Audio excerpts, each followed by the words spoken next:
she is. India Irene. Reverend Michael. Not the average girl in the video. Nope. Nope. Not her hair, not the color of her skin. Nope. Deep, soulful, powerful being. I am light. I am light. I'm light. No, I've been playing you for the last few days. A few days ago, I was going through something, and I said, "Play India Irene," and every song that came on was just what I needed for a soul feeding. You know, it's just like, oh my God. Thank you. And then on the way to my office today, I was playing you, and I had forgotten. I hadn't really forgotten, but every song that came on from the time I left my house, I left the gym all the way to my house, I was like, wow, she wrote that. Wow, she wrote that. Wow, she wrote that. It was just so beautiful. You've been prolific. Thank you. For how many years? This is my 20th year in the music industry, and I've been writing songs, I guess, for maybe 25. My God. So I've already introduced you in terms of the Grammy Award winning, 25 nominations. It was my belief you should have got more. But fortunately, you're not your Grammy nominations either. You're a pure artist. So if you were to introduce yourself, what would you say? Well, first of all, thank you for having me again. Yes. And I have to tell you, I'm in a completely different energetic space than the last time we talked. So I guess we'll see how that pans out. Right. I would introduce myself as a seeker and a healer for whom music is my main medium. Yes. And I would agree with that because if anybody wants to know what soul sounds like or feels like, all they have to do is hear one of your songs. Thank you. Because the energy that comes through as you're singing is healing. It's uplifting. It's inspiring. Thank you. And it's very powerful. Thank you.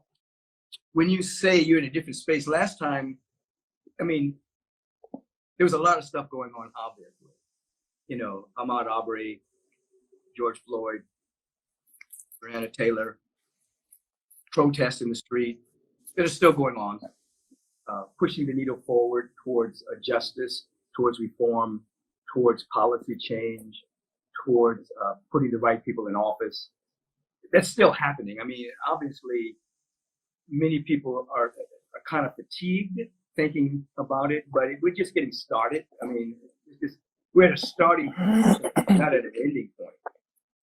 And oftentimes, I've heard a little feedback like, I'm tired of hearing about racism or something like that. And I will say, wait a minute, what about the people who've been under the iron feet of oppression and racism? How do you think we feel? You know, if you're tired of hearing about it, how do you think the people that've been experiencing feel about it? So don't get fatigued. You know, just getting started. We're just getting started to deconstruct the whole narrative. And obviously deconstruct the whole narrative about being less than human, being less than worthy, being less than equal. And a lot of your songs deal with that over the years in terms of touching a person where they really are. So based on the last time we were together and based on now, where are you now? What's up for you now? What's your feeling? What's your insight? So I want to remind you that last time we talked, the protest hadn't started yet. Oh, it hadn't? We were only talking about COVID and how we were all feeling about being socially isolating and all that. And so when we talked, I was like, I'm great. Yeah. I'm at home. Everything's fine with me. This is my element. I'm happy that everything's quiet. I can hear the birds in the morning. I'm waking up early. I'm going to bed. I was great. Of course, I had the feeling about the collective pain and just worried about people. But I personally I was great. And then when the protest started, I remember the couple days before the protest started, I woke up really early, like real early, like 4:15 or something, really early. It was still dark. And I was standing on my balcony and I was just looking out, and it wasn't like a conscious thought, like something's coming. It was just like, why am I out here? Why am I looking out here? And a friend of mine reminded me, you're a sensitive person, and when energy is looking for a place to land, it lands first on the sensitive people, or we feel it. Right. And I was like, you're right. And I thanked him for reminding me of that. And then a couple of days later, the protest started, and I was like, this had to have been what I felt coming, because for a couple of weeks after that, that hit me on a really personal level.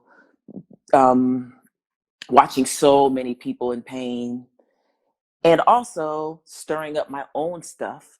I feel like David Oyelowo said it perfectly when he said, every Black person has a wound around race. We all have something. And there's a lot of that in the music industry. They really show a great lack of respect for Black artists for 100+ years, always have. And so it hit me on that level too, just my own journey and how race has played a role in my journey. And as a person who knows a significant amount about my family history, what I know is that, this is not new. And the fight is not even new. We're just in another iteration of the fight. And we didn't have social media last time we had this fight. In 1965, we didn't have social media. And so we do now. And I'm hoping that something will change. But there's a part in me that knows that the change is going to be really slow. And what's been, because brick by brick is how you build anything. And what's been sitting heavy on me is that every person's wound around race is coming up. So it's not just about the Black men in the streets, being hunted by law enforcement. It's also now Black trans people, all Black people in the music industry, Black people in the newsrooms. We're all like wanting to address our wounds around race and all of the awakening. Even if we are able to, all the tag words, defund the police and demilitarize things, even if we are able to, there's still a whole deeper conversation around race, and everybody's stuff is stirred up. And so we're trying to say, focus on Black Lives Matter, because we have to focus somewhere. But now, now we're saying all Black Lives Matter. And now we're saying Broadway so white, and music industry, because people are stirred up. And when I look at everything that we've always known it was here. But when I look at everything that's here, it really had me in a lot of pain for a couple of weeks. I still feel it, but I was like in pain, like laying down in the afternoon, like I need to lay down. Or I would just be sitting at my desk trying to do something. I would be like, my body wants something. What is this? And they'd be like, oh, go lay down. And I don't lay down in the middle of the day. I'm not a napper. I'm like a worker. And so the idea that that's what my body and my being wanted says a lot. And so I don't feel okay, like how I did during the social isolation. I don't feel like this is going to be okay, because I when we were together on set for the short film, I started like we only had a short minute to talk. We were working, and then it was time to go. But I got your ear, and I was just like, "What is going on?" Because even back in November, something felt crazy, or we shot in January. It felt weird and tumultuous. And you said the boy's being lanced. Yes. And we're now seeing what this is. And yes, and so when you were talking about the double pandemic, to me, the pandemic is the racism and the yuck coming out of the boil. I'm sorry, it's the pandemic, the virus, and the yuck coming out of the boil. Right.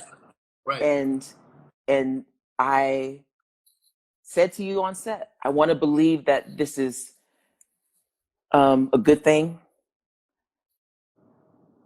Nothing's all good and nothing's all bad, as we know. But I also feel like for the first time in my whole adult life, I feel like we have much further to go than feels good.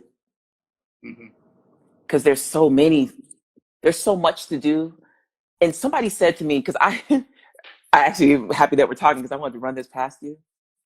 Because I said, and I've been saying this a lot in conversations with my friends, I've been saying, I was naive enough to believe that we were working towards peace on earth. Yeah. And then someone said, well, it depends on what you think peace on earth means. And so I thought about it for a couple minutes. And to me, peace on earth means a day where no one sees anybody else as less. No one is less than human. Black, white, race, gender, sexual orientation, no one is seen as less than human. and there are no wars anywhere on the planet. Right. Right? Right. That's a nice definition of peace on earth. It's a good utopian frequency. Yeah. And that right there, the idea that it's utopia. Yeah. I feel like I'm having a rude awakening. Not that I thought it was going to happen in 50 years, but I'm not sure that the earth plane is meant for that. It's utopia. And so if there's always going to be this dissonance and stuff, then I've been asking myself, what do I believe and what is my place? And what then am I working towards? Because if it's just to help change the hearts of someone, does it matter? And is there a place where we get to when there are more people with open hearts? And that's a good place, because it's not going to ever be everyone. And so like what I've been asking myself, what is my place? And spending a lot of quiet time really with myself, asking what it means. And I actually have been listening to my more idealistic songs. Not I didn't put them on and play it, but like in my head, I would play them. Yeah. And I still believe everything that I said in those songs. I still believe it. It just hurts to know that it's not actually what is meant to be. Well, let me weigh in on this on two levels. One, Earth is a school, and on Earth there's every stage and state of consciousness, from the animalistic all the way to avatar and mystics, all there. And so people have a tendency to gravitate towards whatever their frequency is, to learn their particular lesson, to rise up in consciousness. So a part of what you're saying is true. There's dissonance, there's polarity, there's positive, negative, all of that's happening on the earth plane. However, there is progress happening. You know, you go back hundreds of years up to present moment, there's been an evolution in consciousness in many areas of life because of who? Because of the idealist.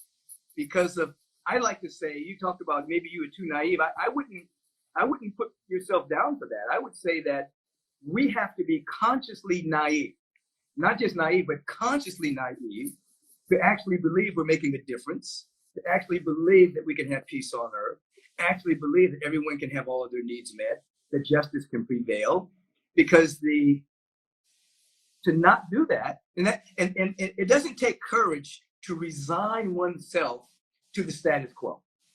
It actually takes courage to say, you know what, this is going to be difficult because the status quo is entrenched, but I'm going to keep working anyway. I'm consciously naive enough to know that I'm going to make a difference.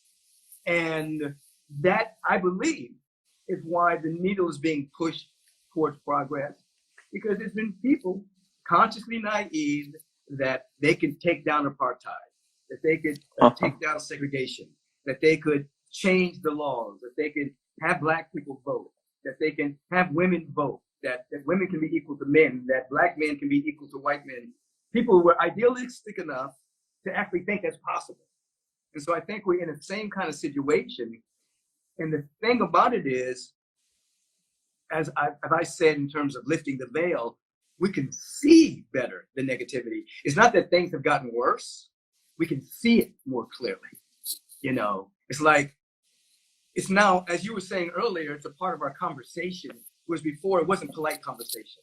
You know, I was with a few people the other day, and we were just noticing how normal it was that we all had, as you said earlier, we all have race wounds within us. But we just noticed how normal it was for everybody in the room.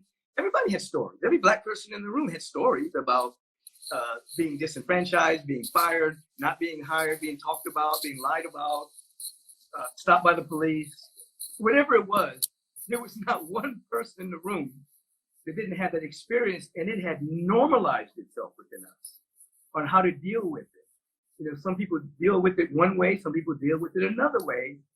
But I think now it's like, it's okay for people to say, that's how we've been living. We've been surviving with this all the time.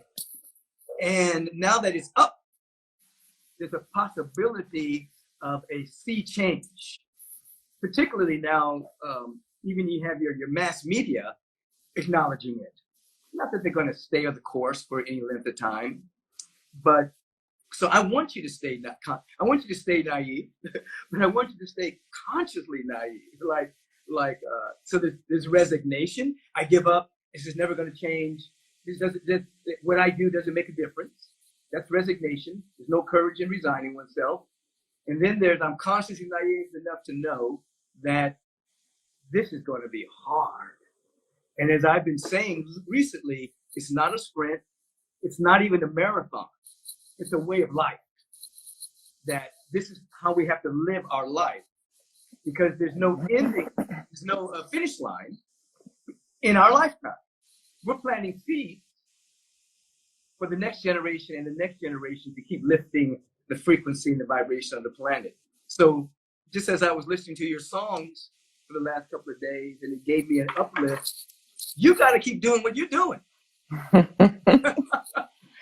And you have to also, and I'm sure you're doing this already, because my next question to you was, is any new songs emerging from this? I mean, because you're very honest. You're a very honest artist, meaning whatever's going on, you can put it to lyric and music, you know. So I imagine what you're feeling right now will probably escape as some type of artistic endeavor that people will be able to say, "Ooh, I felt like that." And then you'll have another song that deals with how you came out of it. Oh, there's my inspiration, you know. So is anything percolating, or are you just taking the nap? You're just simmering right now.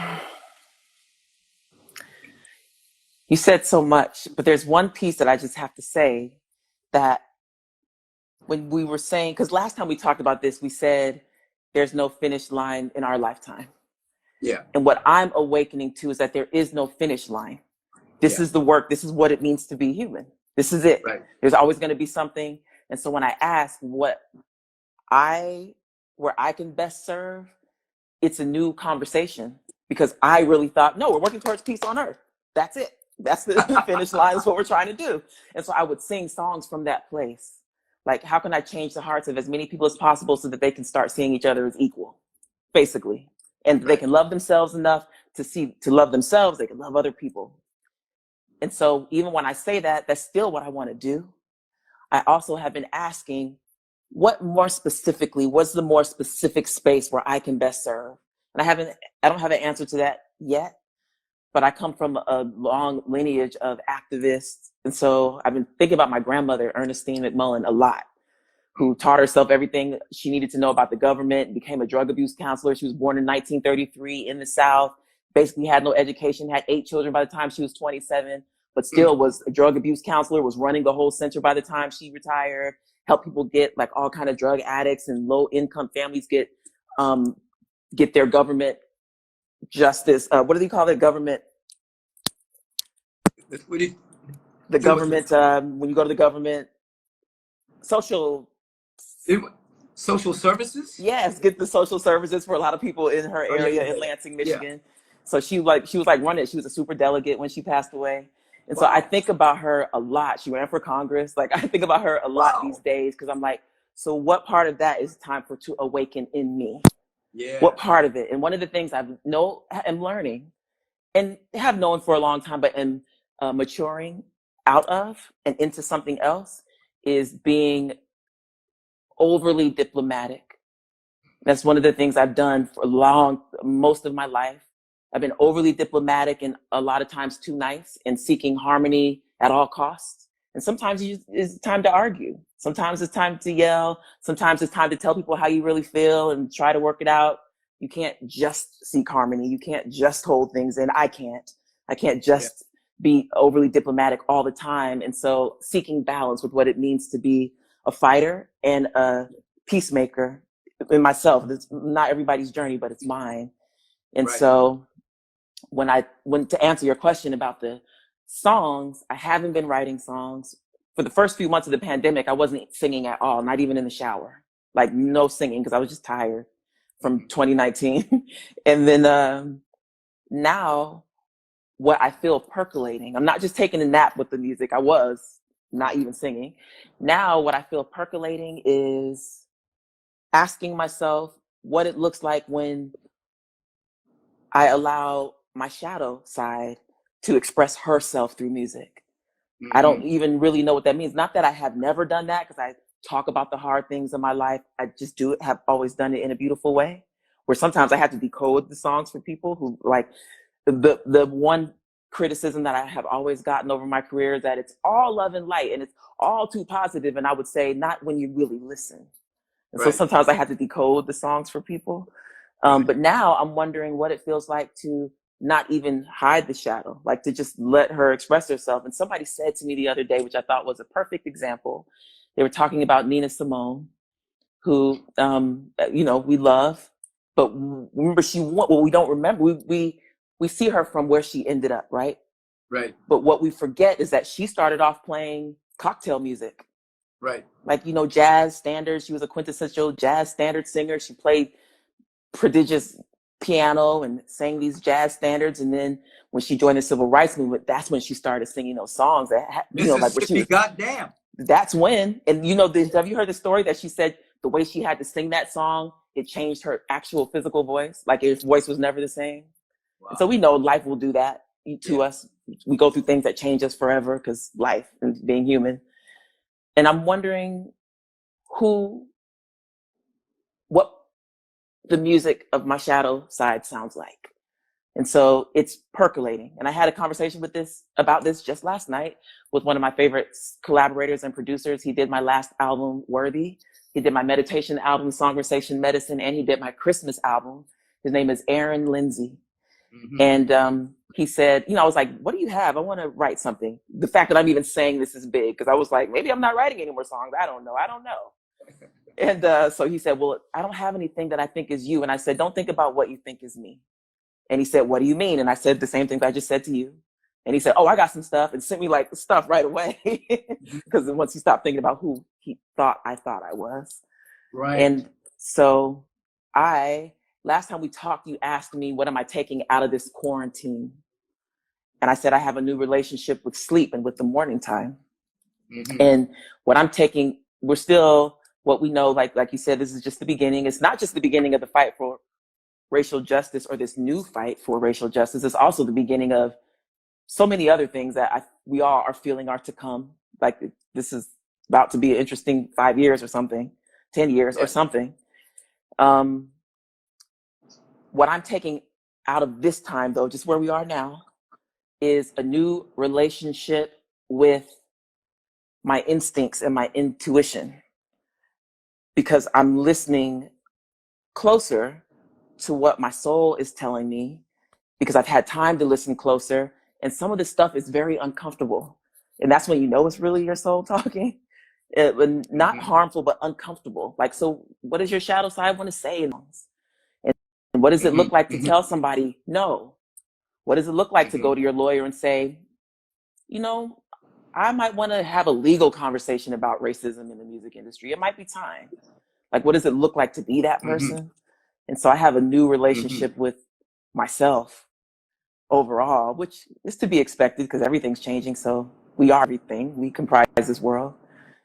And I don't know what the music sounds like, but I just realized that I do want to keep making music yesterday. So more to come. We'll see. So how appropriate is this conversation? Yesterday. But you know what? Yeah. You're talking about a level of fierceness, because there's nothing wrong with being fierce. When a mother's protecting her child, she's fierce. That's she right. loves. She loves so deeply that she's fierce. That's right. So I don't even know if we want to call that shadow. That's just sometimes necessary. Sometimes we have to have fierce, courageous conversations. We have to be fierce in our articulation of the vision and where we're going for. Like I say, it's not always being nice. That's right. And at this particular time, particularly if there's pushback and people don't want to hear, then there has to be a fierceness there. And not, I'm just going to keep the peace. I'm not going to say anything. No, that's happened for so long. That's why people are in the streets. That's right, because people are tired. They had relegated themselves to, well, this is just how it's going to be. We're never going to get justice. That's right. But not anymore. Yeah. And I think that with the COVID situation, did, and I talked about this recently at Agape, was that the bonus of COVID was that we had no distractions. There was no basketball, there was no football, there was no baseball, there was no movies, there was no restaurants, there was no bars. And so people had to actually sit and see this man be publicly executed. And then normally when people were being killed before, people would say, oh, isn't that awful? That's terrible. And then let me get my season tickets to the opera. Let me go to Broadway. Let me go get my shoes. Let me go shop. Let me go on my trip. Go. It's a sale. Yeah. But because everything was closed down, everybody had to deal with it. They couldn't go anywhere. So thus you had two things happening. You had the protest, which then became for all people, all over the world, people protesting that which had been pent up for years. And then you had people, sincere people, actually asking, how am I participating in this?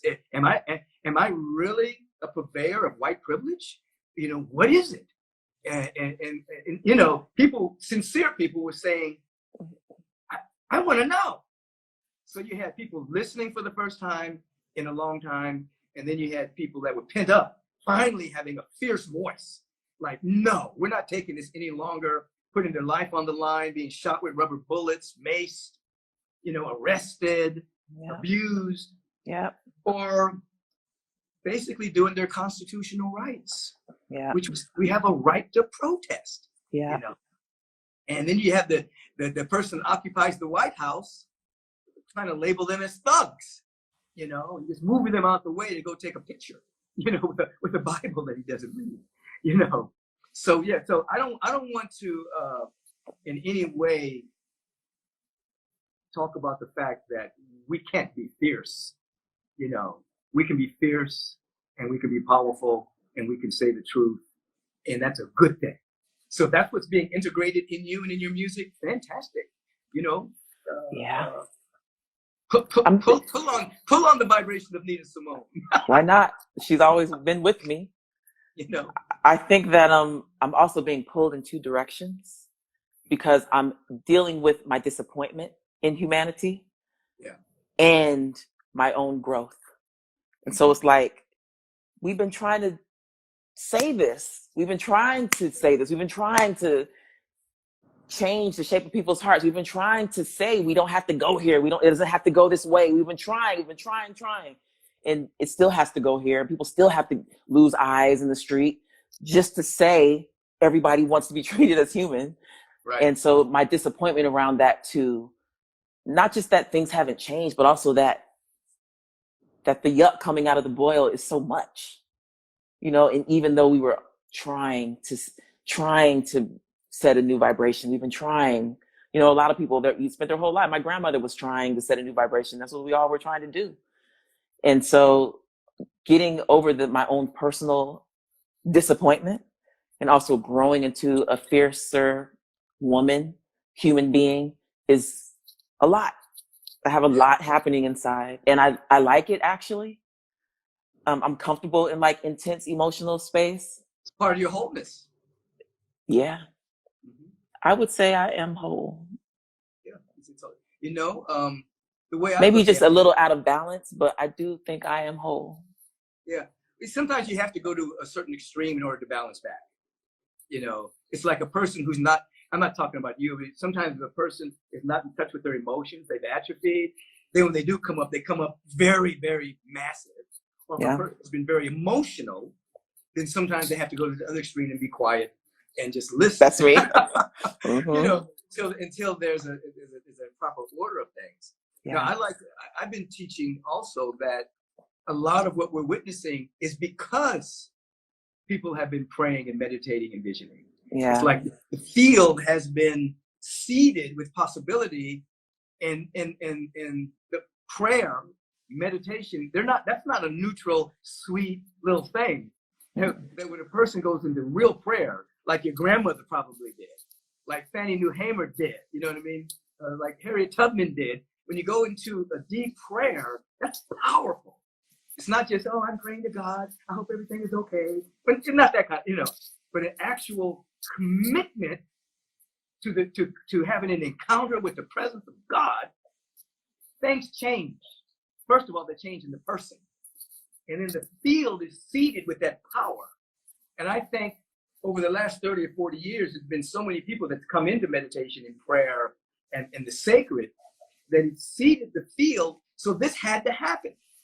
So when you had the field meeting the fatigue of Black people and brown people and trans people and LGBTQ people, you know, me then having the spark plug and seeing somebody killed in front of us, when all three of those things met, you had an implosion and an explosion. So I don't want people to think that your grandmother sitting with her Bible, not just your grandmother, but the perennial weak grandmothers and shaman and meditators sitting by their altar is palliative. It's not, that's power. When you combine it with the fatigue, you combine it with the spark plugs that we've seen recently, bang, there's an opening. So this is not the antithesis of peace. It's actually, I think, the birth of peace. Like, because like, you know, if you got a fever, you know, you got a boil, that stuff has to come out, you know? And so I've been saying, hey, it's coming out because of the spiritual work we've been doing. That's right. Yeah. That's right. So it's a good thing. I mean, you said that to me, and I didn't fully get it until just now. Yeah. Because when I think of my personal explosion, right, it makes me remember what you just said. Like, we want people to be awake. We want people to be mad. Okay. That's right. That's right. That's right. Yeah. I was reading something by Dr. Howard Thurman that I read to the congregation a couple of weeks ago. He was talking about this Canadian doctor that deals with foot manipulation. And this man brought his daughter to see the man, and he did the manipulation, and he manipulated the foot, and she screamed with pain. And everybody in the waiting room was like a little nervous about it. And one guy approaches the father and says, hey, I'm so sorry about your daughter. He says, no, you don't understand. When we brought her here 2 weeks ago, she couldn't feel anything. Now she feels the pain, which means life is there. So in the same way, all this stuff that's going on the planet means life is finally, lethargy, apathy is dissolving, and life is happening. People are in the street. People are trying to do policy change, reform, taking down statues of racist, bigoted people. You know, life is happening, you know. And even though the old paradigm is looking at it as negative, oh, look at this, they're tearing down statues. We love these statues. You know, they shouldn't do this, you know. But the old paradigm never gives up without a fight. And so life is happening. And though it doesn't look peaceful, I think it's the rise of peace. That's energy. It's energy. You know, when you look at the death of a caterpillar, that's not peaceful. It's nasty. It becomes a liquid. It dies to itself. And then you have the birth of the butterfly. But you have to go through that nasty stage, that, ooh, what's going on here? You know what I mean? And so I love your fierceness. I love my fierceness. You know, I think it's necessary right now. It doesn't get rid of the love. The love is still here. Love is here. I love and I love to love. I love humanity. I love the people that I meet. I love people that don't even like me. You know what I'm saying? I'm perfecting my loving. I know people who talk about me bad. I know people who gossip about me bad. I love them. I mean, I perfected that muscle. But at the same time, it doesn't. I think sometimes I'm too nice. So I'm examining that whole thing that you are. You know, and sometimes you got to call a thing a thing. in order for transformation to occur. This is a little bit random, a little bit. But when I first came to Agape, I was going to the healing center to get my skin worked on. I was living in California for a year. It felt like 5 years. It was too much for me. And my face was breaking out, and you came to say hi to me at the healing center. And so I came to the bookstore, and I asked someone in the bookstore, like, what should I get? You know? And they said, this Howard Thurman book, get this. And that was the first time I really knew who he was. Wow. And recently I watched his, that must have been 2002 or something like that. And recently I watched the Howard Thurman documentary on PBS. And it reminded me of something so important. And it's like, oh gosh, I'm about to admit something I don't know that I've ever said out loud. But as a entertainer, you want to be seen. Yeah. You want people to see you and to acknowledge what you're doing. It's part of the job. If there's nobody's there to entertain, then you're not an entertainer. Right. And what I know spiritually outside of the part of me that wants to entertain and sing to people is that everybody does their part. I know that. We know this. Right. And so when I was looking at the difference in the journey between Howard Thurman and Martin Luther King, and that he's someone whose name I didn't know until 2002, and I grew up knowing who MLK was my whole life. My grandmother had his picture in her office. And so what I saw, because what we now know about Howard Thurman, that he was like the godfather of that movement. He was who they went to when they needed someone to talk to. He sent MLK to India. And, so those things that everyone has a different journey, and you don't have to be the face of something to be an important component of something. Right. Yeah. And Howard Thurman lived a long life, and he had a wife, one that passed away, and then he had a second wife, and they traveled, and he did his work, and I'm sure he had his pain and stuff. And MLK was a martyr. He was gone before he was 40. 39 years old. And so learning to sit and be at peace with my own journey and just be at peace with what I don't know and not need to know is also what I'm coming to. Because whoever listens, who doesn't. But also knowing that everybody's not supposed to listen to me. I'm just doing what I do, and I'm learning to remember. When I'm in my sacred space and I'm writing the songs, I don't think about anybody else or what they're gonna think, or I don't. I had to train myself out of that early. After my first album, I was like, well, how do you? But I got past that. I don't even do that. I go into my sacred space and I do my work.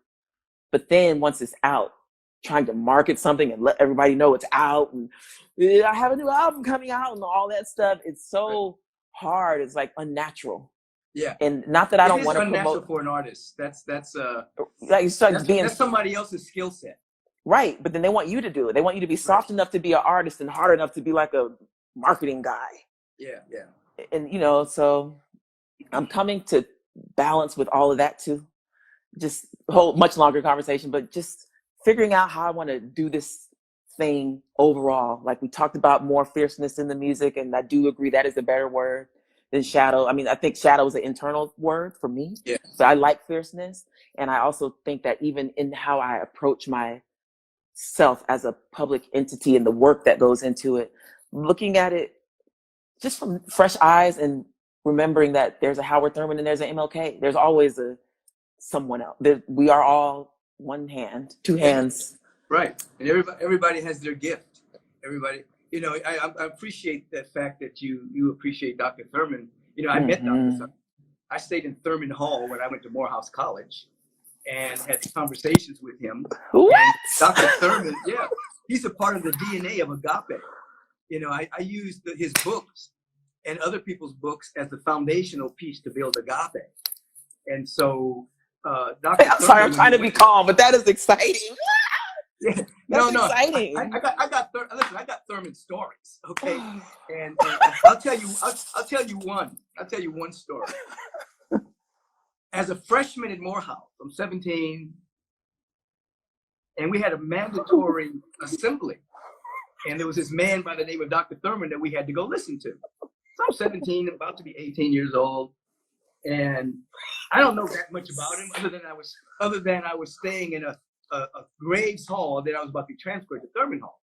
And so me and my boys go in, and his title of his talk was The Benefits of Slavery. So now I'm mad. I'm 17, revolutionary. This old man's gonna tell me about the benefits of slavery? I don't want to hear this, but it was mandatory. So me and my boys go in, and we're sitting in the middle of the assembly hall, like third, fourth row, so we can see the guy, So they give him this long introduction about who he is, and and he starts to speak, and he's speaking slow but powerful.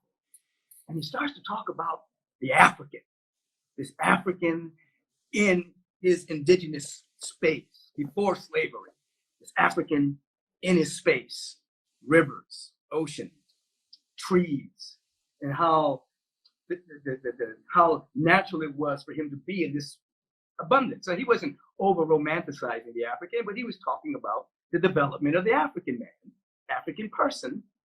And then he went on to talk about how their brains were more evenly balanced because they weren't heavily into survival, even though they had to survive, but they had abundance and they had this natural compassion and forgiveness. It was just a whole thing he was talking about. I'm listening. And then he went on to say that the diaspora, that when these Africans were then seeded all around the world, he said, it's not that God made that happen, but perhaps the African mind all around the world is necessary for the healing of the world because there's a natural compassion and a natural forgiveness that the Africans have. He laid out this story. Now, I'm 17 years old. I don't even understand it all. But I remember when he finished, it gave me pause. Wow, this guy's deep. And then he walked down the aisle. And I didn't know what it was at the time. But I could see this look in his eye. And I could see this stillness coming out of him. Now, I'm 17, so I don't know what I'm looking at, but I know I'm looking at something profound. And he just walks out the sanctuary. And that impacted me as a 17-year-old person. I said, I want to know what that was. I want to know where was he looking, you know? And then I had other conversations with him and then listened to his tapes over the years. And he's, you know, it impacted me. Now, when he went to India, and he was the only African-American in this contingent of Christians that were doing an exchange with Indian folks. In the middle of the exchange, an Indian shouts out to Dr. Thurman, I disrespect you as a man. I can't tolerate you. Just started laying heavily into Thurman. So Thurman's shocked. He said, why? He says, I disrespect you because you're part of a Christian religion. When you go back to America, you will not be able to go into a white church. If you do, you'll have to sit in the balcony. They don't see you as fully human. How can you be part of a religion that doesn't even see you as a human being? And it made Thurman just think. So when he went back home, he meditated and he wrote a treatise on, it's called Jesus and the Disinherited. It's a must read for everybody. And Dr. King carried that with him all the time. It's called Jesus and the Disinherited. And he went on to write about the teachings of Jesus, how they apply to poor people, how they apply to disenfranchised people. And then at the end, he says, I'm not necessarily a Christian. I'm a follower of the teachings of Jesus. That was revolutionary at the time, and the Christian church kicked him out because he said that. And thus, the world got a chance to know him because he was eclectic. He was an eclectic theologian, mystic that embraced all paths to spirituality. And now they're trying to take him back. They're trying to bring him back to the fold. Just like they're trying to love Nina now. We love Nina Simone. Yeah, we love Nina. She's dead. Mm-hmm. They love him when you're dead. You know what I mean? Yeah. Thank you for telling me that. I have a very close relationship with Thurman, and he, you know, I'm not going to take you too much longer, but I'll say that one of my favorite quotes of his, there's a bunch of them, but one of them is, it is impossible to love humanity. That's abstract. You have to love humanity in particular, which means you have to love the people around you, the people at your work, people at the supermarket, the people that you bump into. You have to love in particular. To say you love humanity is abstract and means nothing, you know, if you're not really loving. And then he also said, we have to learn to treat somebody. Let's see, how did he say it? You have to meet somebody where they are, but you have to treat them as though they were where they should be. Ooh. Meet them where they are, but treat them as they were where they should be. We used to meditate on that and go into deep levels of forgiveness and That's study hard. in order to, this person is acting nuts. I'm meeting them where they are, but in my consciousness, I've got to treat them as though they were a son or daughter of God. you know. And so that's the individual that deeply influenced Martin Luther King Jr. and the nonviolent movement in America. So I'm glad we brought him up. You know? Me too. Very, because very, the domino effect of people is real. Yeah. And now we've just introduced thousands of people to Howard Thurman that made, his name is Dr. Howard Washington Thurman. If you're going to get a book, start off with 4, The Inward Journey. He has a book called The Inward Journey, but get 4, The Inward Journey. You can get it right here at Agape at our bookstore. We carry it all the time. But you read that, and Alice Walker used to keep one on her nightstand. Mm-hmm. If she was going through a dark night of the soul, she would open up Thurman, and it would be something there for the feeding of the soul. The same way I was listening to your music this past week. Thank you. I need a little India right now. Thank you. Thank you. And also the PBS documentary. Yeah.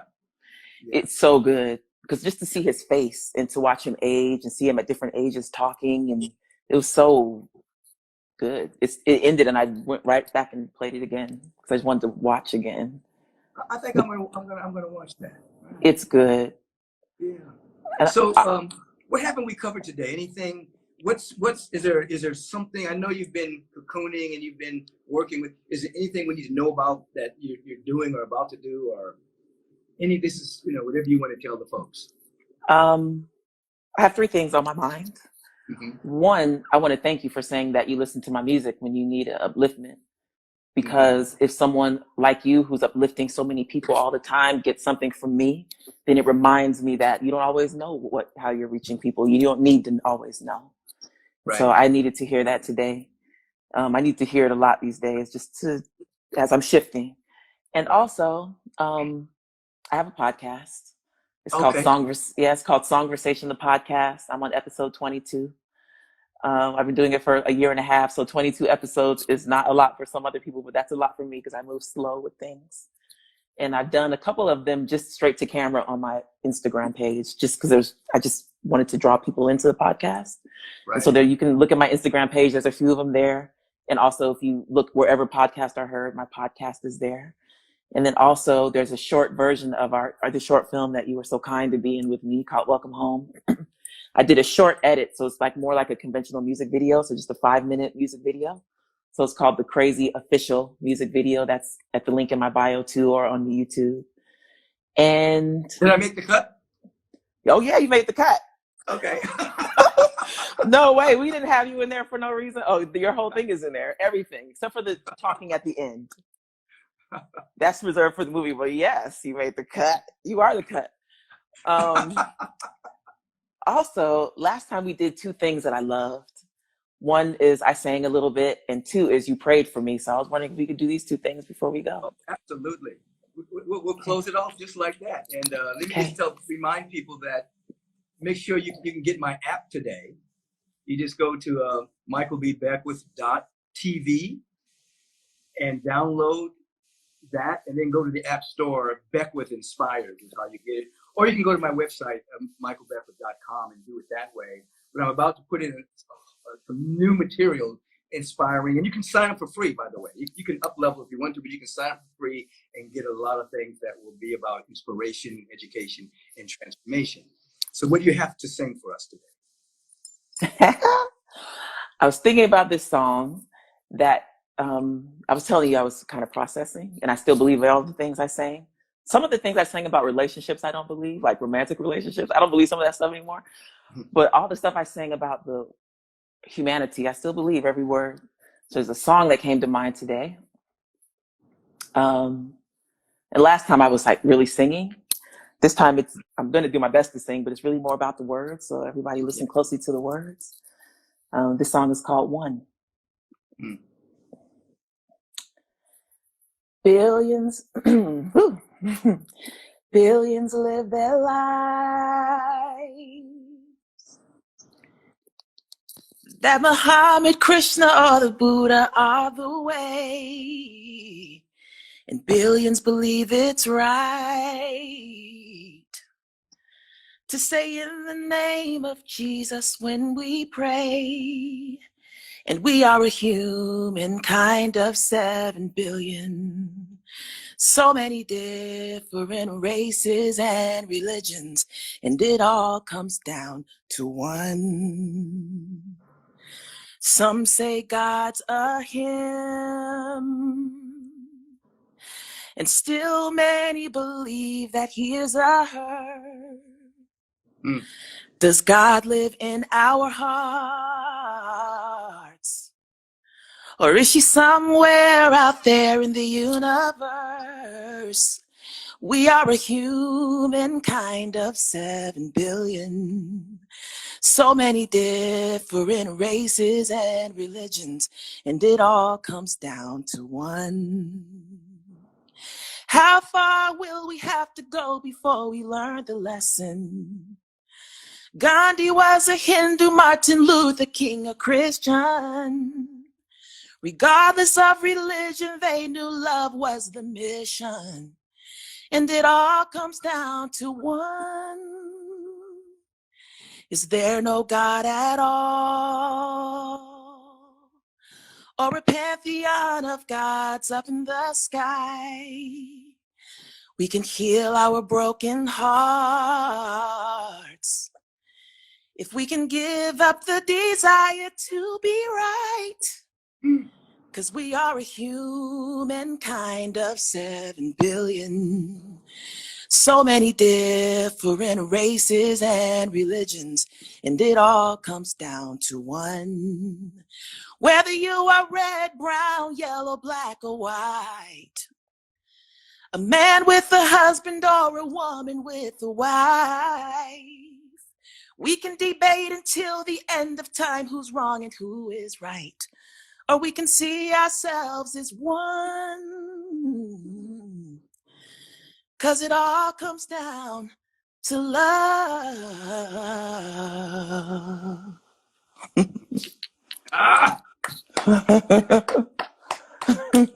It all comes down to love. Thank you. That's beautiful. The song was so appropriate to our conversation. Thank you. So let's move into this moment of prayer together. As we enter into the vibration and the frequency of such gratitude and thanksgiving and dynamic appreciation that we are alive, that we exist at all. We begin to be so grateful and so thankful, not based on conditions, not based on circumstances, not based on situations, not based on people, places, or things, but grateful simply because we are alive and that we are the very image and likeness and substance of God Almighty, God all beauty, God all joy, God all intelligence, God all that there truly is. In this moment of gratitude, there's a powerful recognition that the presence is everywhere in its fullness. It is from this awareness that I come into absolute alignment with the presence of God, knowing that the word that I'm speaking is its law, naming this day magnificent to the tearing down of the seeming stronghold of negativity and allowing for the full flowering of infinite spirit to reveal itself as a dynamic peace, a dynamic love, a dynamic wholeness, a dynamic well-being for India Irene, for Michael B. Beckwith, and for the entire human race. That is, we're touching and agreeing and being lifted into the rarefied atmosphere of absolute truth. We invite everyone to be lifted into this dynamic with us, a kind of a conscious naivete that allows us not to resign ourselves to circumstances, but to keep on keeping on as a way of life. Transformation happens. Oh, I embrace India at this moment. So grateful for her to be with us today, knowing that she's buoyed up by the spirit of the living God and a guidance and a peace and a dynamic safety and well-being and success and love reign supreme in her life right this moment. And everything is working together for her good, as everything is working together for our good. Everything is working together for the collective good, for all things work together for good for they who love God, not a man in the sky, not a magical man in the sky, but a presence that is never in absence and lives according to our divine purpose. This is the conversation we're having. It's prayerful, it's dynamic, it's real. Therefore, I can say something wonderful is happening. Give us the strength to be receptive to that which is trying to emerge through us now as the next stage of our unfolding. I give thanks for this in more than a word can say or convey, and I allow it to be so. Therefore, I can say, and so it is, even now, especially now. Amen, Amen, and Ashe. Ashe. So be it. So be it. You always, whenever we come together, you always get me to pray. I think you're the only guest I have had that said, let's pray together. And I love it.